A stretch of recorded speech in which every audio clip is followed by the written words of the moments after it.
हाँ नमस्कार।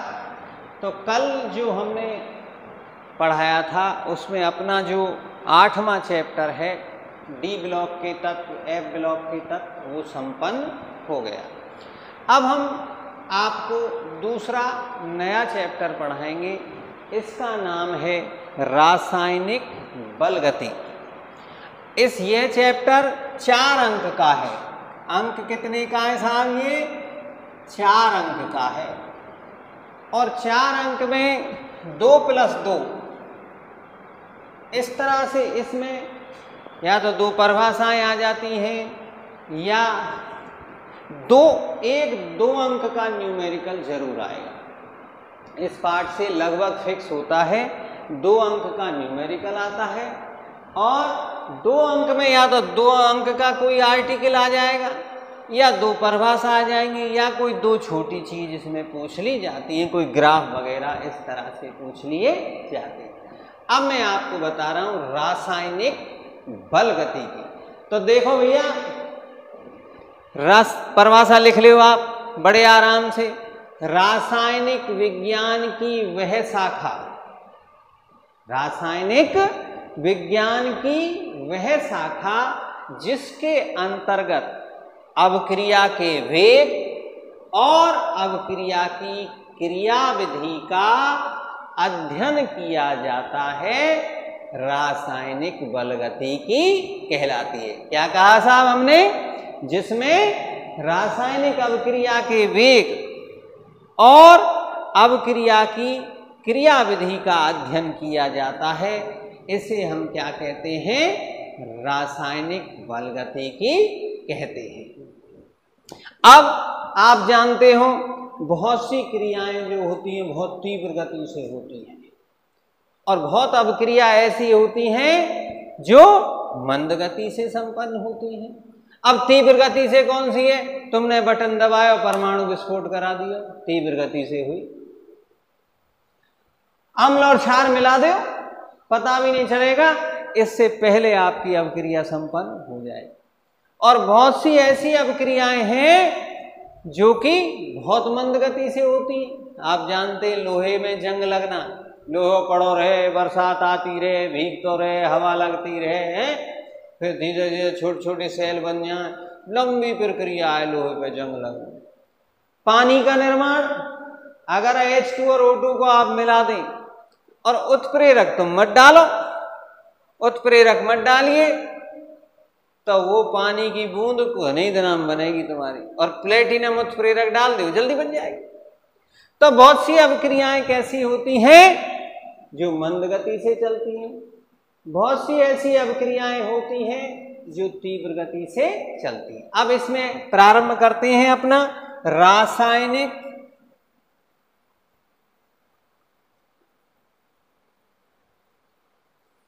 अवक्रिया का वेग या औसत वेग। रासायनिक अवक्रिया का वेग अथवा औसत वेग। तो रासायनिक अवक्रिया का वेग किसे कहते हैं? किस रासायनिक अवक्रिया का वेग क्रियाकारकों की सांद्रता में जो समय के साथ परिवर्तन होता है, रासायनिक अवक्रिया का वेग कहलाता है। यानी इकाई समय में जो क्रियाकारकों की सांद्रता में अथवा उत्पादों की सांद्रता में जो परिवर्तन होता है उसे हम रासायनिक अवक्रिया का वेग कहते हैं। जैसे कोई अवक्रिया है A से उत्पाद या A से B, कोई अवक्रिया है A से B। अब औसत वेग कैसे लिखोगे आप? औसत वेग बराबर क्रियाकारकों की सांद्रता। एक ही सांद्रता, आपको पता है सांद्रता को हम किस में व्यक्त करते हैं? बड़े कोष्ठक में। तो एक ही सांद्रता बटे समय t और B की सांद्रता बटे समय t। यानी क्रियाकारकों की सांद्रता और समय के अनुपात को हम क्या कहते हैं, औसत वेग कहते हैं या रासायनिक अभिक्रिया का वेग कहते हैं। अब इसको सूक्ष्म परिवर्तन के लिए निकालें, सूक्ष्म परिवर्तन के लिए कैसे लिखेंगे साहब? सूक्ष्म परिवर्तन के लिए देखो साहब, औसत वेग बराबर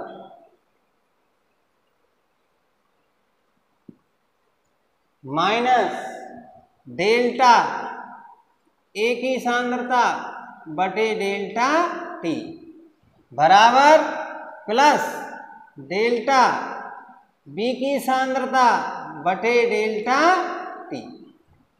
सूक्ष्म परिवर्तन के लिए क्रिया, अब यहां माइनस का चिन्ह आया है और प्लस का चिन्ह आया है।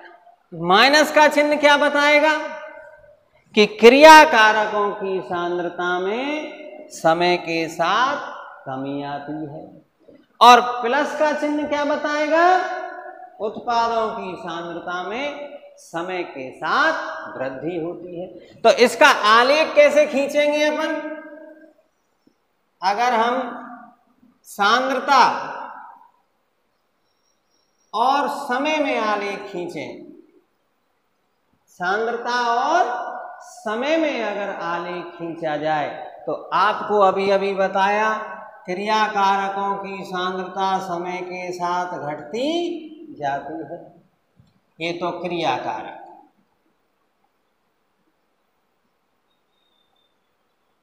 और उत्पादों की सांद्रता समय के साथ बढ़ती जाती है। तो माइनस चिन्ह इस बात को बताता है और प्लस चिन्ह इस बात को बताता है। अगर हम दूसरा आलेख खींचते हैं इसमें, वेग और समय में, तो अभिक्रिया का वेग समय के साथ घटता जाता है, परंतु कभी भी समाप्त नहीं होता। अभिक्रिया हमेशा चलती रहती है। अभिक्रिया का वेग धीरे धीरे समाप्त हो जाएगा, परंतु अभिक्रिया का वेग कम होता जाएगा, परंतु कभी समाप्त नहीं होगा। तो ये दो आलेख इसमें। तो हमें पहली परिभाषा, इंपॉर्टेंट परिभाषा है रासायनिक अभिक्रिया का वेग। इसको इतना आपको लिख के आना है उसके अंदर, तब आपको एक अंक मिलेगा। यानी क्रिया कारकों की सांद्रता में जो समय के साथ परिवर्तन होता है, या उत्पादों की सांद्रता में जो समय के साथ परिवर्तन होता है, उसे ही हम क्या कहते हैं, रासायनिक अभिक्रिया का वेग या औसत वेग के नाम से। फिर सूक्ष्म परिवर्तन के लिए बता दो, फिर इसमें आलेख अपन खींचिए। अब देखो इस पर प्रश्न बना के, क्योंकि न्यूमेरिकल का पार्ट है तो हर एक चीज में न्यूमेरिकल जुड़ेंगे। मैं न्यूमेरिकल का आइडिया भी आपको साथ के साथ ही देता चला जाऊंगा, कैसे न्यूमेरिकल आएगा, कैसे आपको इसको हल करना पड़ेगा। देखें जरा,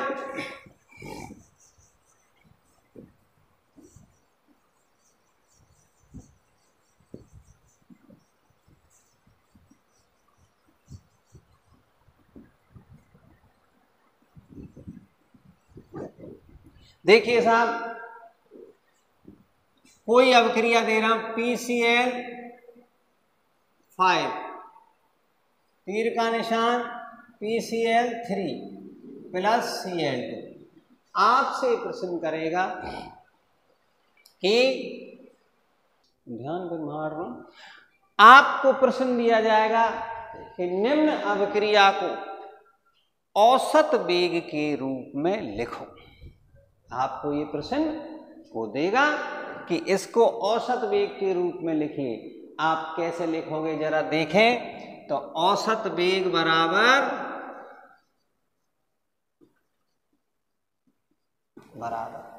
क्रिया कारकों की सांद्रता, देखो माइनस का चिन्ह लगाओगे, डेल्टा बनाओगे, सांद्रता को किस में लिखेंगे, बड़े कोष्ठक में PCl5 लिखोगे बटे डेल्टा टी।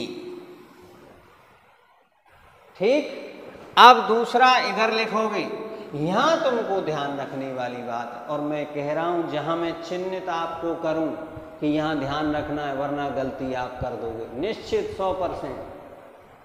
देखो यहां ये प्लस लगे हुए हैं, तुम भी प्लस लगा जाओगे, प्लस नहीं लगाना है।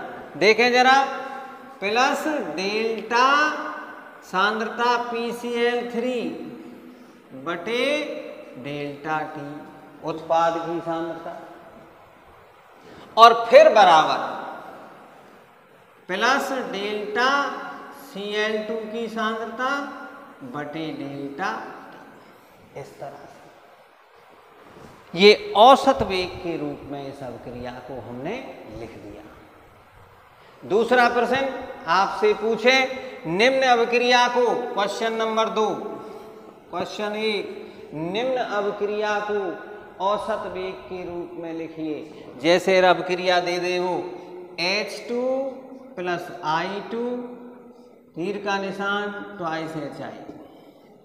इस अभिक्रिया को औसत वेग के रूप में लिखिए, तो हम इसे औसत वेग के रूप में लिखते हैं। चेक करें जरा कैसे।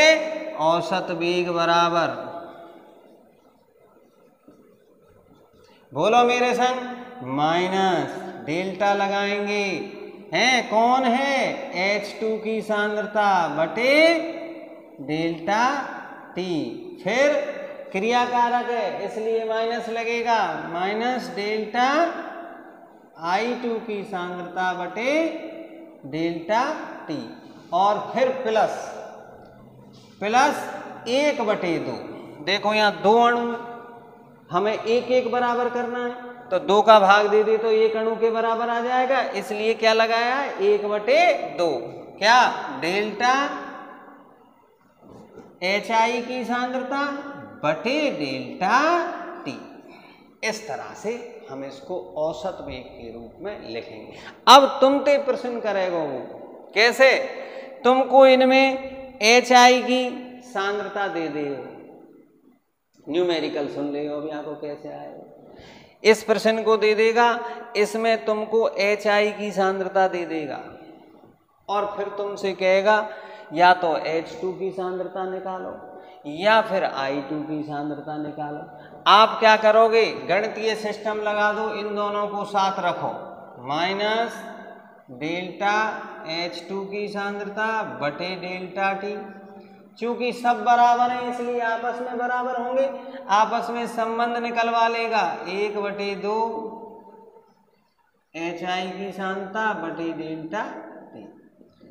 अब HI की जो सांद्रता आपको दी गई है प्रश्न में, आप उसका मान यहां रख दोगे, और डेल्टा T से तो डेल्टा T कट गया, आप इसका मान यहां रख दोगे, 2 का भाग दे दोगे, H2 की सांद्रता आपको प्राप्त हो जाएगी। दोनों में संबंध निकलवाए कि दोनों में कितना अनुपात है, आगे बढ़ा दो इसको। कैसे करोगे, डेल्टा H2 की सांद्रता बराबर, इसका भाग दे दो, डेल्टा HI की सांद्रता माइनस 1/2, ये दोनों में संबंध आ गया। इसी प्रकार इस संबंध को हम I2 के साथ भी निकाल सकते हैं, दोनों को साथ साथ रखो, डेल्टा T से डेल्टा T कट गया, माइनस का इधर भाग दे दिया, HI का इधर, तो दोनों में से किसी की भी सांद्रता वो आपको दे दे, उसका मान रख दो, मान रख करके जो अंक हो उसका भाग करना हो तो भाग कर दो, गुणा करना हो तो गुणा। जैसे इसमें H2 की सांद्रता ज्ञात करनी है, इसकी दे दे तो यहीं वज्र गुणा करके निकाल लो, और या की दे दे, H2 की पूछे तो इस तरह से। तो ऐसे इसमें न्यूमेरिकल आते हैं और आपस में अनुपात निकलवाया जाता है। तो पहले उसको अपन औसत वेग के रूप में लिख लें, उसके बाद फिर अनुपात के रूप में लिख लें। जो भी गुणा भाग करना हो या जिसका मान आपको दिया गया हो उसको आप आसानी से उसमें रख दो, और रख करके जो ज्ञात करा रहा है उस मान को आप प्राप्त कर लीजिए। अब देखो तीसरा प्रश्न,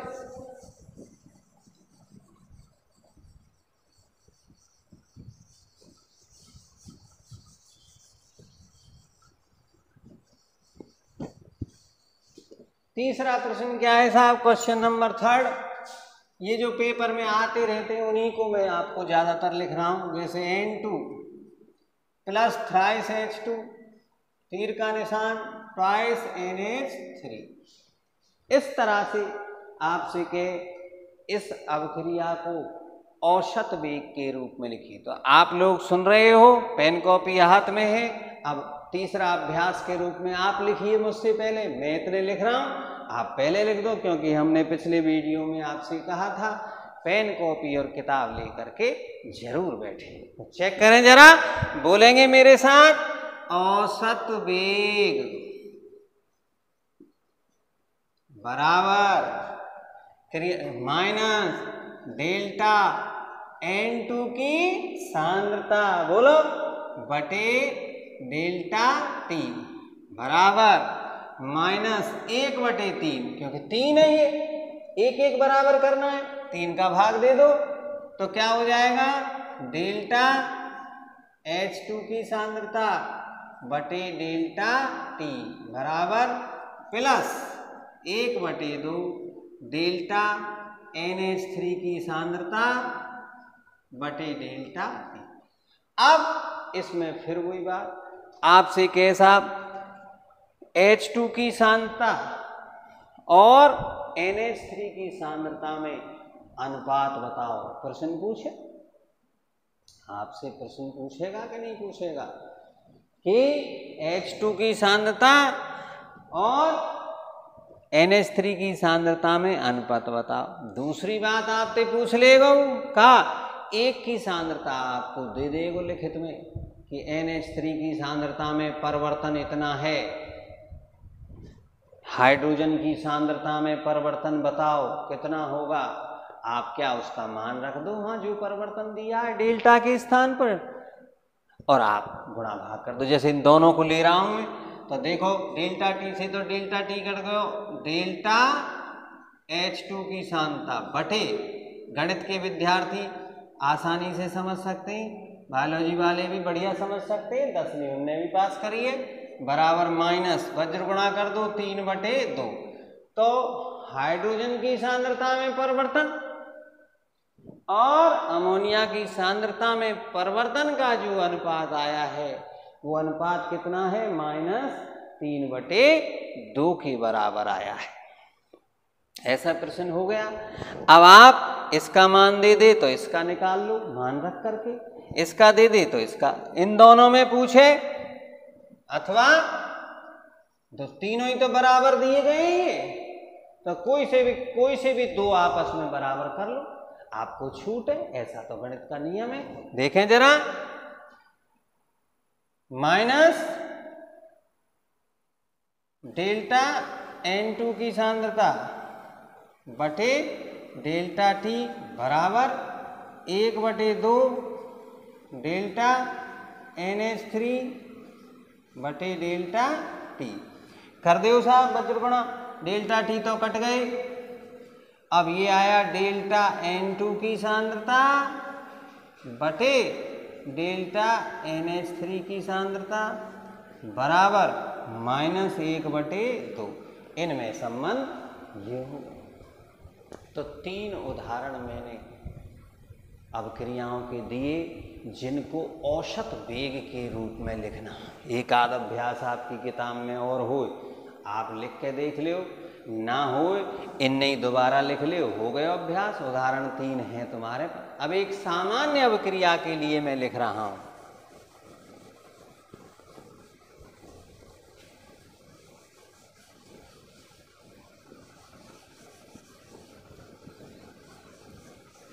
क्वेश्चन 4, सामान्य अभिक्रिया को औसत वेग के रूप में लिखो। कोई सामान्य अभिक्रिया ले ली हमने, लेते हैं जरा, देखें साहब, M1A plus M2B N1C plus N2D कोई सामान्य अभिक्रिया है, ले लिया। औसत वेग का भी मैंने 3 उदाहरण तुमको बताए, चौथे फटाफट लिख दो। क्या दिक्कत आ रही है? देखो जरा, चेक करें। औसत वेग बराबर क्या? माइनस 1/m1, अंक का भाग लग जाएगा, एक ही डेल्टा, एक ही सांद्रता बटे डेल्टा टी बराबर, फिर देखो माइनस 1/m2 डेल्टा बी की सांद्रता बटे डेल्टा टी बराबर, प्लस 1/n1 डेल्टा सी की सांद्रता बटे डेल्टा टी बराबर, plus 1/n2 delta C D delta A D की सांद्रता बटे डेल्टा टी। तो किसी भी सामान्य अभिक्रिया के लिए क्या? औसत वेग में उसको लिखना। अब आती है तात्क्षणिक वेग। अगला परिभाषा, इसको मैं मिटा रहा हूं, मैंने आपको परिभाषा बता दी। परिभाषा पे किस तरह से प्रश्न बन करके आते हैं वो बता दिया। अगली परिभाषा हमारी है वो है तात्क्षणिक वेग।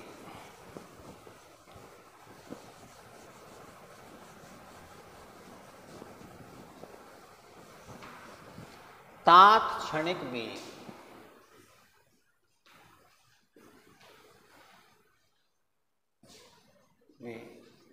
देखो साहब, एक आलेख खींचते हैं अपन पहले।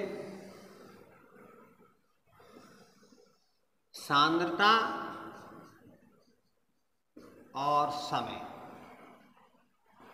में आलेख आपने अभी अभी खींचा था। समय के सांद्रताएं घटती जाती हैं।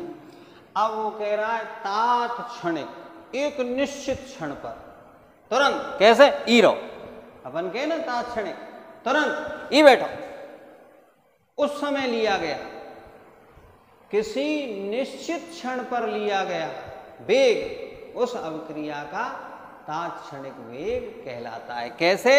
कि देखो सांद्रता माना सी है और समय टी पर के संगत बिंदु बी, ये संगत बिंदु निकाल लिया, इस बी पर खींची गई स्पर्श रेखा ही तात्क्षणिक वेग को बताती है। किसी रासायनिक अभिक्रिया का तात्क्षणिक वेग उस किसी निश्चित क्षण पर लिया गया वेग ही तात्क्षणिक वेग कहलाता है। जैसे आलेख में सांद्रता समय आलेख में हम किसी निश्चित क्षण पर सांद्रता सी है और समय क्या है टी, इन दोनों के संगत बिंदु पर जब स्पर्श रेखा खींची जाती है तो वो स्पर्श रेखा ही तात्क्षणिक वेग को बताती है। इसे हम निम्न प्रकार लिखते हैं, कैसे? Limit delta T tends to 0 delta C बटे डेल्टा टी बराबर D C upon D T द्वारा व्यक्त किया जाता है। इसी प्रकार हम प्रारंभिक वेग निकाल सकते हैं। जैसे इस बिंदु ए पर स्पर्श रेखा आप खींचोगे तो इस स्पर्श रेखा की जो प्रवणता होगी, यानी t बराबर 0 पर, कहाँ पर है ये? t बराबर 0 पर अगर a बिंदु पर स्पर्श रेखा खींचें तो जो वेग होगा वो क्या कहलाता है? प्रारंभिक वेग कहलाता है। तो दो परिभाषा ये। अब आता है वेग नियम। वेग नियम क्या है साहब? वेग नियम या गुडवर्ग वैभागी का नियम या लॉ ऑफ मास एक्शन, द्रव अनुपाती क्रिया का नियम। इसका दूसरा नाम क्या है? द्रव्य अनुपाती क्रिया का नियम। द्रव्य अनुपाती क्रिया का नियम क्या है? वेग नियम या गुडवर्ग वैभागी का नियम या द्रव्य अनुपाती क्रिया का नियम, लॉ ऑफ मास एक्शन। जैसे कोई अभिक्रिया दी गई है ए से उत्पाद, कोई अभिक्रिया आपको दी गई है ए से उत्पाद, तो वेग नियम लगाओ। रासायनिक अभिक्रिया का वेग क्रियाकारकों की सांद्रता के सीधे समानुपाती होता है। क्या है वेग नियम या गुडवर्ग व बागे का नियम क्या है? किसी रासायनिक अभिक्रिया का वेग क्रियाकारकों की सांद्रता के सीधे सांद्रता में परिवर्तन के सीधे समानुपाती होता है। तो देखो साहब, इसको लिख दो dx/dt प्रोपोर्शनल ए की सांद्रता में परिवर्तन। तो ये यानी क्रियाकारक का वो जो वेग है वो सांद्रता पर सीधे सीधे निर्भर करता है। अब 3-4 परिभाषा हो गई। अब आती है अगला टॉपिक, इसमें रासायनिक अभिक्रिया के वेग को प्रभावित करने वाले कारक। रासायनिक अभिक्रिया के वेग को प्रभावित करने वाले कारक। तो पहला कारक हम आपको बताते हैं, देखें जरा।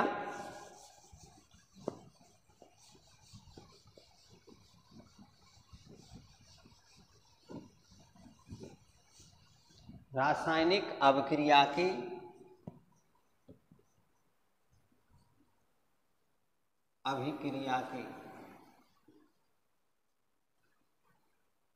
वेग को प्रवाहित करने वाले कारक। तो रासायनिक अभिक्रिया के वेग को प्रभावित करने वाले कारक हम अगली वीडियो में आपको पढ़ाएंगे। धन्यवाद। जय श्री राम।